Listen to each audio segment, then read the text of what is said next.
ഉള്ളവരെ എല്ലാവർക്കും നമസ്കാരം. ഇപ്പം ഞാൻ ബ്ലൗസിൻ്റെ കട്ടിങ് ഇടുമ്പോൾ പലരും ചോദിക്കാറുള്ള ഒരു പ്രധാനപ്പെട്ട കാര്യങ്ങളിൽ ഒന്നാണ് ഈ കൈക്കുഴിയുടെയും ഭാഗത്ത് ചെറിയൊരു കൊമ്മളിപ്പ് പോലെ വരുന്നുണ്ട്. അതിന് നമ്മൾ എന്താണ് ചെയ്യേണ്ടത്? ഞങ്ങൾ പല പ്രാവശ്യം ശ്രമിച്ച് നോക്കിയിട്ടും ഈ ഭാഗത്ത് വളരെ പ്രശ്നങ്ങളാണ് സംഭവിക്കുന്നതെന്നുണ്ട്. ഈ കൈയുടെ ഈ ഒരു ഭാഗത്ത് അപ്പം എത്ര ഞങ്ങളത് നോക്കിയിട്ടും ആ ഒരു ചുളിവ് മാറുന്നില്ല. പിന്നെ ഫ്രണ്ട് നെക്കിൻ്റെ ചുളിവിൻ്റെ കാര്യവും പറയുന്നുണ്ട്.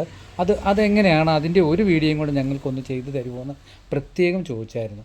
അതിന് ഒന്ന് രണ്ട് കാര്യങ്ങൾ ഞാൻ പറഞ്ഞു തരാം. പിന്നെ ഷോൾഡറിൻ്റെ കാര്യങ്ങളുണ്ട്. എപ്പം നിങ്ങൾ സാരി ബ്ലൗസ് ഇങ്ങനെ പ്രശ്നങ്ങൾ കാണിക്കുന്ന കസ്റ്റമറെ നമ്മൾ പ്രത്യേകം നോട്ട് ചെയ്യണം. അത് കൈയുടെ ഭാഗത്തും ആ കൈക്കുഴിയുടെ കഷത്തിൻ്റെ ഭാഗത്തും ഒരുപാട് വ്യത്യാസങ്ങളുള്ള ബോഡി ഷേപ്പുകാർക്കാണ് ഇത് സംഭവിക്കുന്നത്. അപ്പോൾ ഇത് ബ്ലൗസ് വെട്ടിയിട്ട് ആ വെട്ടിയ സ്കെച്ച് വെച്ച് നിങ്ങളെ കാണിക്കാം എന്ന് കരുതിയാണ് ഇങ്ങനൊരു വീഡിയോ ചെയ്യാമെന്ന് കരുതിയത്. ഇപ്പം നിങ്ങൾ പ്രത്യേകം നോക്കേണ്ട ഒരു പ്രധാന കാര്യം എന്തെന്ന് പറഞ്ഞാൽ, നമ്മൾ ആദ്യം തന്നെ ഈ കൈക്കുഴി ഇങ്ങനെ താക്കുമ്പോൾ കൈക്കുഴിയുടെ ഈ ഷോൾഡറിൻ്റെ ഷേപ്പിൽ നിന്നും നമ്മൾ ഷോൾഡർ എത്ര കൊടുത്തോ അത്രത്തോളമാണ് നിങ്ങൾ ഈ കൈക്കുഴി ആദ്യം മാർക്ക് ചെയ്യുന്നത്. അപ്പോൾ ആദ്യം മാർക്ക് ചെയ്യുമ്പോൾ ഈ കൈക്കുഴിയുടെ സെൻറ്റർ ഇപ്പോൾ 6.5 കൊടുത്താൽ 3.25 ഇവിടെ മാർക്ക് ചെയ്യും. ഈ 3.25 നിന്നാണ് നമ്മൾ ഇതിങ്ങനൊരു ചെരിവ് പോകുമ്പോൾ ചുളിവുള്ളവർക്ക് എപ്പോഴും നോക്കേണ്ടത്, നമ്മൾ കൈക്കുഴിയുടെ ഇവിടെ നിന്ന് ഈ സ്ക്വയർ വരയ്ക്കുമ്പോൾ ഈ സ്ക്വയറിൻ്റെ ഇവിടെ ഒരു ലൂസുണ്ട്, കണ്ടോ? ഇങ്ങനെ വരുന്നൊരു ഭാഗമുണ്ട്. ഈ ഭാഗം ഇതിന് വന്നിരിക്കുന്ന 5.5 2.25 മാർക്ക് ചെയ്യണം. ഇതിൻ്റെ 2.25 നമ്മളിവിടെ മാർക്ക് ചെയ്യണം, കണ്ടോ? 2.25 മാർക്ക് ചെയ്തിട്ട് ഈ ഒരു വളവ് ഈ ഒരു വരവ് വരയ്ക്കുമ്പോൾ ഈ 2.25 കൊള്ളിച്ചിട്ടേ ഉള്ളൂ നമ്മൾ കൈക്കുഴി എടുക്കാവുള്ളൂ. പ്രത്യേകം അത് നോട്ട് ചെയ്തോണം. ഇല്ലെങ്കിൽ ഈ കൈ പൊങ്ങി നിൽക്കും, കൊമ്മളി പോലെ ഈ ഭാഗത്ത് പൊങ്ങുന്നവർക്ക് എപ്പോഴും വലിയൊരു പ്രശ്നം വരുന്ന ഭാഗമാണ് ഈ ഒരു ഭാഗം. ഇത് നമ്മൾ കണക്ക് കൂട്ടിയിട്ട് ഇതിൻ്റെ പകുതിയിലോട്ട് മുട്ടിച്ചിട്ട് ചെറിയ ഓവലി ഇവിടുന്ന് പോയാൽ മതി. ഒരു കാരണവശാലും ആ ഒരു കംപ്ലൈൻറ്റ് നമുക്ക് വരുത്തേയില്ല. പ്രത്യേകം സൂക്ഷിച്ചോണം. ഈ സ്ക്വയർ വരച്ചതിന് ശേഷം ഈ ലൂസിൻ്റെ ഭാഗം പ്രത്യേകം നിങ്ങൾ മനസ്സിൽ ഓർത്തോണം. അങ്ങനെ ഒരു പ്രശ്നം വരുന്നുണ്ട്. പിന്നെ രണ്ടാമത് ഞാൻ ഇതിന് മുമ്പും പറഞ്ഞു തന്നിരുന്നു, നിങ്ങൾ ബാക്ക് നെക്ക് ഡീപ്പ് നെക്ക് ഇറങ്ങുന്നതനുസരിച്ച് ഷോൾഡറിൻ്റെ അളവ് കുറച്ച് കൊടുക്കണം. അതിന് ഏറ്റവും വലിയ എളുപ്പ വഴി എന്തെന്ന് പറഞ്ഞാൽ, നമ്മൾ ബാക്ക് നെക്ക് ഇവിടെ കൈക്കുഴിയുടെ ഇവിടെ നോക്കണം, കേട്ടോ. കൈയുടെ തുമ്പ് പിടിക്കുന്ന 1/2 ഇഞ്ച് നമ്മൾ മാർക്ക് ചെയ്യുന്നു. മാർക്ക് ചെയ്തിട്ട് ഇതുപോലൊരു സ്കെയിൽ ഇങ്ങനെ നേരെ വെക്കണം. നേരെ വെച്ചിട്ട് കൈക്കുഴിയുടെ ഭാഗത്തു നിന്നും എത്ര ഇഞ്ച് ഇറങ്ങിയിട്ടുണ്ടെന്ന് നോക്കണം. ബാക്ക് നെക്ക് കൈക്കുഴിയുടെ ഈ അളവിൽ നിന്നും ബാക്ക് നെക്ക് എത്ര ഇറങ്ങിയിട്ടുണ്ടെന്ന് ആദ്യം തന്നെ നോക്കണം. അത് ടേപ്പ് വെച്ച് ഇങ്ങനെ ഏത് സൈഡിൽ നോക്കണം? ഈ സൈഡിൽ വെച്ച് നോക്കണം. ഇപ്പോൾ ഇത് ഇറങ്ങിയിരിക്കുന്നത് എത്രയാണ്? 2 ഇഞ്ച്. ഈ 2 ഇഞ്ച് ഇറങ്ങിയാൽ 1 ഇഞ്ചിന് 1/4 ഇഞ്ച് വെച്ച് ഷോൾഡർ കുറച്ച് കൊടുക്കണം. ഈ 2 കംപ്ലൈൻറ്റും നമ്മൾ ചെയ്യണമെന്നുണ്ടെങ്കിൽ ആദ്യം ഇത് കംപ്ലീറ്റ് സ്കെച്ച് വരച്ചതിന് ശേഷമുള്ളൂ നിങ്ങൾ ഇത് ചെയ്യാവുള്ളൂ. കാരണം എല്ലാവരുടെയും ഒരു ശരീരപ്രകൃതം ഒരുപോലെയല്ല. അപ്പോൾ നിർബന്ധമായിട്ട് നിങ്ങൾ ഈ വക കാര്യങ്ങൾ എപ്പോഴും അറിഞ്ഞിരിക്കണം. അത് ചെയ്യുന്ന ഇതുപോലൊരു സ്കെയിൽ വെച്ചു ഇങ്ങനൊരു വര വരച്ചാൽ തന്നെ നമുക്കറിയാം എത്രത്തോളം കൈക്കുഴിയെക്കാട്ടിലും നെക്കിൻ്റെ അളവ് ഇറങ്ങിയിട്ടുണ്ട്. 2 ഇഞ്ച്. ഈ 2 ഇഞ്ച് ഇറങ്ങി നമ്മൾ കണ്ടു. ഈ 2 ഇഞ്ച് ഇറങ്ങിയപ്പോൾ നമ്മൾ എന്ത് ചെയ്തു? ഷോൾഡർ 1/2 ഇഞ്ച് ഇങ്ങനെ മാർക്കിൽ നിന്നും കുറയ്ക്കണം. ഇങ്ങനെ മാർക്കിൽ നിന്നും ക്രോസ് ചെയ്ത് കുറച്ച് വിടണം. അപ്പം ഒരു കാരണവശാലും നമുക്ക് ഷോൾഡർ ഊരിപ്പോകത്തേയില്ല. ഇതാണ് ഇതിൻ്റെ പ്രധാനമായ കണക്ക്. അതിലുപരി ഞാൻ ഒന്നും കൂടെ പറയുന്നു, ബാക്ക് നെക്ക് താക്കാത്ത ഷോൾഡറുണ്ട്. 3.5 ഇഞ്ച് 4 ഇഞ്ചിൽ കൂടുതൽ ബാഗ് ഒരിക്കലും താക്കണ്ടെന്ന് പറഞ്ഞ കസ്റ്റമറുണ്ട്. അങ്ങനെ വരുന്ന കസ്റ്റമർക്ക് നേരെ എതിരായിട്ട് ഈ 1/2 ഇഞ്ച് നമ്മൾ കൂട്ടിയും കൊടുക്കണം. ഇല്ലെങ്കിൽ ബാക്ക് പീസ് പിടുത്തം വരും. അത് പ്രത്യേകം ഓർത്തിരിക്കുക. അങ്ങനെ ഓർത്തിരിക്കുമ്പോൾ നമ്മൾ ചെയ്യേണ്ടത്, ഫ്രണ്ട് നെക്ക് ലൂസ് വന്നെങ്കിൽ ബോഡിയിലും 1/4 ഇഞ്ചോളം നമുക്ക് അളവ് കുറയ്ക്കാം. ഇതൊക്കെ എങ്ങനെയാണ് ചെയ്യേണ്ടതെന്ന് പറഞ്ഞെങ്കിൽ, ഫസ്റ്റ് നമ്മൾ എപ്പോഴും ചെയ്യുന്ന തിയറിയിൽ തന്നെ ആദ്യം സ്കെച്ച് വരയ്ക്കണം. ഈ സ്കെച്ച് വരച്ചതിന് ശേഷമേ ഉള്ളൂ നമ്മൾ ഈ വക കാര്യങ്ങൾ മാറ്റം വരുത്തി വെട്ടണം. ഇതുപോലുള്ള കസ്റ്റമറെ എപ്പോഴും നമ്മൾ നോട്ട് ചെയ്തിട്ട് അവരുടെ ബോഡി ഷേപ്പ് അനുസരിച്ചുള്ള വ്യത്യാസങ്ങൾ എപ്പോഴും വരുത്തണം. ഇതുപോലെ കംപ്ലൈൻറ്റും പറഞ്ഞുകൊണ്ട് വരുന്ന കസ്റ്റമർ ഉണ്ടെങ്കിൽ പ്രത്യേകം ഈ വക കാര്യങ്ങൾ നോട്ട് ചെയ്ത് വെക്കണം. നോട്ട് ചെയ്ത് വെച്ചെങ്കിൽ മാത്രമേ ഉള്ളൂ നമുക്ക് ഈ കംപ്ലൈൻറ്റ് മാറ്റിയെടുക്കാൻ പറ്റുള്ളൂ.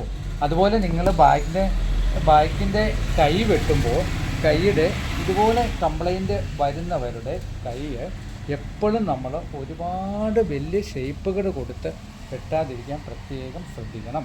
അതായത് സെൻറ്റർ മാർക്ക് ചെയ്തിട്ട് നമ്മുടെ കൈ വെട്ടുന്ന കൈയും നമുക്ക് ഒരുപോലെ പാരലായിട്ട് വന്നെങ്കിൽ മാത്രമേ ഉള്ളൂ രണ്ടും ഒരുപോലെ നിൽക്കുകയുള്ളൂ.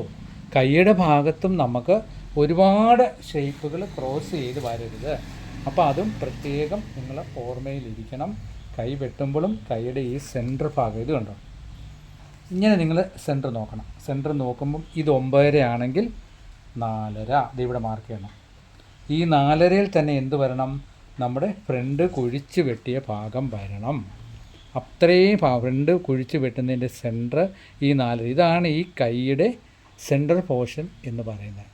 അപ്പം ആ 2 കാര്യങ്ങളും നിങ്ങൾ ഓർത്തിരിക്കണം. എങ്കിൽ മാത്രമേ ഉള്ളൂ നമുക്ക് ഈ ബ്ലൗസ് കംപ്ലൈൻറ്റ് ഇല്ലാതെ ഇരിക്കുകയുള്ളൂ.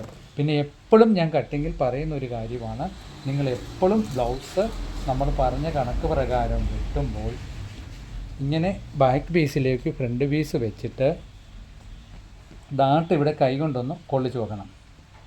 പ്രത്യേകിച്ച് ഈ സൈഡ് വരെ കൊള്ളിച്ച് വെച്ചിട്ട് ബെൽറ്റ് പീസ് ഇങ്ങനെ വെച്ചിട്ട് ഒപ്പം വെക്കണം. ബാക്ക് പീസിൻ്റെ ഒപ്പം ബെൽറ്റ് പീസ് വെച്ചിട്ട് നിർബന്ധമായി തന്നെ നിങ്ങൾ ഈ സൈഡ് ബാക്ക് പീസുമായിട്ട് ഒരുപോലെയാണോ എന്ന് പ്രത്യേകം ഫ്രണ്ട് പീസ് വെച്ച് നോക്കണം. ഒരു കാരണവശാലും ഈ സൈഡിൽ വ്യത്യാസം വരല്ല. ഈ സൈഡിൽ വ്യത്യാസം വന്നാൽ നമുക്ക് ഏറ്റവും വരുന്നൊരു കംപ്ലൈൻറ്റ് എന്തെന്ന് വെച്ചാൽ, സൈഡ് വ്യത്യാസം വരുമ്പോൾ ഫ്രണ്ട് കൂടുതലോ കുറവാണെങ്കിൽ ഈ കൈക്കുഴി വെട്ടിയിട്ട് പലരും ഫ്രണ്ട് പീസിൻ്റെ കൈക്കുഴി വെട്ടി സൈഡ് അറേഞ്ച് ചെയ്യും. അപ്പോൾ വരുന്നതെന്ന് പറഞ്ഞാൽ ബ്ലൗസിൻ്റെ സെൻറ്റർ മാറും. സെൻറ്റർ മാറുമ്പോൾ എന്താ സംഭവിക്കുന്നതെന്ന് വെച്ചെങ്കിൽ ഈ ബാക്ക് ഷോൾഡർ, അതായത് ബാക്ക് പീസിൻ്റെ ഈ ഒരു ഷോൾഡറിൽ ഈ ഷോൾഡർ ഫ്രണ്ടിലേക്ക് വരും. ഷോൾഡർ ഫ്രണ്ടിലേക്ക് 1/2 ഇഞ്ച് വരുമ്പോൾ എന്താ സംഭവിക്കുന്നതെന്ന് വെച്ചാൽ ഈ ഡാട്ട് താഴോട്ട് പോകും. ഈ ഡാട്ട് താഴോട്ട് പോകുമ്പോൾ ഈ ഫ്രണ്ട് നെക്കിന് ചുളിവ് നിർബന്ധമായിട്ടും സംഭവിച്ചിരിക്കും. അതുകൊണ്ട് ഒരു കാരണവശാലും നിങ്ങൾ ഈ സാരി ബ്ലൗസിൻ്റെ സൈഡ് എപ്പോഴും ശ്രദ്ധിച്ചോണം. ഫ്രണ്ട് പീസും സൈഡുമായിട്ട് ഒരു കാരണവശാലും വ്യത്യാസം വരില്ല. രണ്ടും ഒരുപോലെ ഇരിക്കണം. അങ്ങനെ ഒരുപോലെ ഇരുന്നില്ലെങ്കിൽ പ്രത്യേകം ഓർത്തോണം, ബാക്ക് പീസിൻ്റെ ഷോൾഡർ ഫ്രണ്ടിലോട്ട് തള്ളി വരുമ്പോൾ നമ്മുടെ സെൻറ്റർ ഡാട്ടിൻ്റെ ഈ ഡാട്ട് താഴോട്ട് പോകും. അപ്പോൾ ഫ്രണ്ട് കംപ്ലീറ്റ് നമുക്ക് വലിയ പ്രശ്നങ്ങളിലേക്ക് സംഭവിക്കും. അപ്പോൾ എപ്പോഴും ബ്ലൗസ് വെട്ടുമ്പോൾ ഈ വക കാര്യങ്ങൾ പ്രത്യേകം ശ്രദ്ധിക്കുക. നിങ്ങൾ എത്ര തിരക്ക് കൂട്ടിയാലും ഈ സൈഡിൻ്റെ ഭാഗങ്ങൾ ശ്രദ്ധിക്കണം. ഞാൻ എപ്പോഴും പറയാറുണ്ട്, ഈ ഡാട്ടിൻ്റെ സെൻറ്റർ മാറിപ്പോയാൽ നമ്മുടെ ഫ്രണ്ട് നെക്കിൻ്റെ ചുളിവ് കാര്യമായിട്ട് വരും. ഒരിക്കലും വി നെക്ക് നമ്മൾ യു നെക്ക് വെട്ടിയാൽ ചിലപ്പം വി പോലെ ആയിപ്പോവും. അതിന് പ്രധാന ഘടകങ്ങളിലൊന്നാണ് ഈ ഡാട്ടിൻ്റെ ലെങ്ത്. ഈ ഡാട്ടിൻ്റെ ലെങ്ത് നമ്മൾ ബോഡിയിൽ നിന്ന് അരയിഞ്ച് തള്ളി ഫ്രണ്ടിൽ നിന്ന് കൊടുക്കുന്ന സമയത്ത് ബാക്ക് പീസ് താഴോട്ട് വരുമ്പോൾ ഇത് ക്ലിയർ ആകത്തില്ല.